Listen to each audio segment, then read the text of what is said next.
Well, many of us were hoping for something different, something authentic, and something powerful from the second edition of Benidorm Fest, and boy, did we get it. Blanca Paloma is the winner, and she's going to be bringing her song Eyaya to the Eurovision Song Contest 2023 in Liverpool.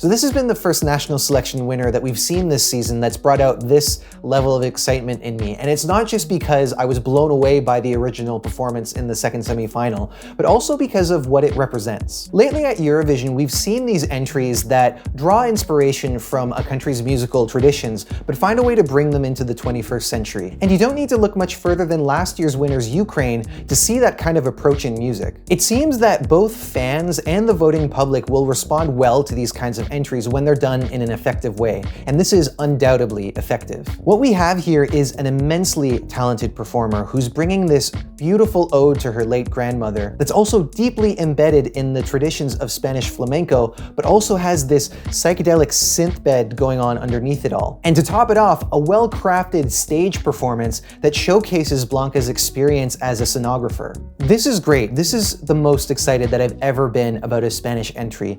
And when I think about that first watch, when we saw it in the semifinals, I just had goosebumps right away and I was glued to the screen. Every detail in the sound and the visuals was just so captivating. I was completely drawn in and it just kept building upon itself more and more. It never lost its energy. It didn't have any distractions. It was, I mean, I've said it before, it was perfect. So let's talk about this song's potential success. I mean, it is still pretty early. There's only 6 songs, so there's only so much that we can say. When it comes to Eurovision, there are 3 areas that more or less determine a song's success: song, performance, and visuals. The performance?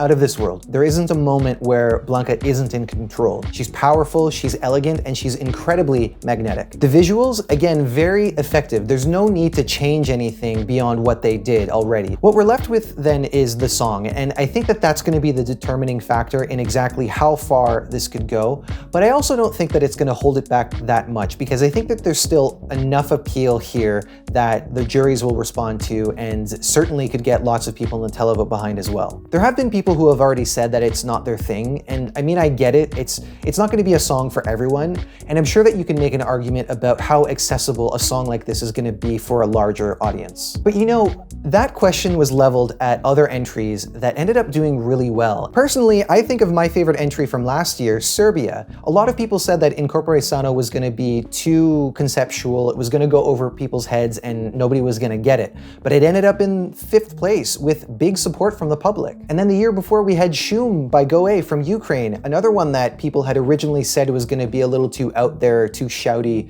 too ethnic, but ended up doing super well, 2nd with the televote, and again, 5th overall. Now, of course, every song is different, and I would say that the merits of Eyaya are very different from those of Shum and Incorpore Sano. But I also think that people underestimate what can work at Eurovision, and I think that's what's been making the last few years so exciting. So as far as how well it could do, I think top 10 is likely, top 5 is also likely, top 3 within reach.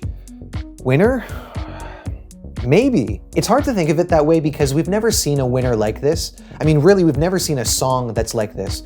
But I prefer to be open-minded because a lot of people would have said the same things about Jamala or Salvador or even Kalush Orchestra. And I mean, we only have 6 songs so far, so you can't really say anything with any certainty. But one thing that I would like to see, and I think could be a pretty safe call at this point, is this song to win one of the Marcel Bezençon Awards. Definitely a contender for the Artistic Award, possibly even the Composer's Award. And if we get other songs that give off this kind of energy, then this could be a very exciting year in my opinion. Muchas gracias a todos por vuestros comentarios y el apoyo.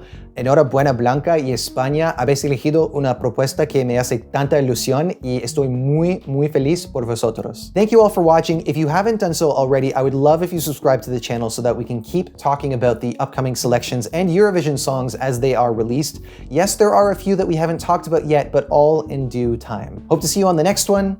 Que vaya bien.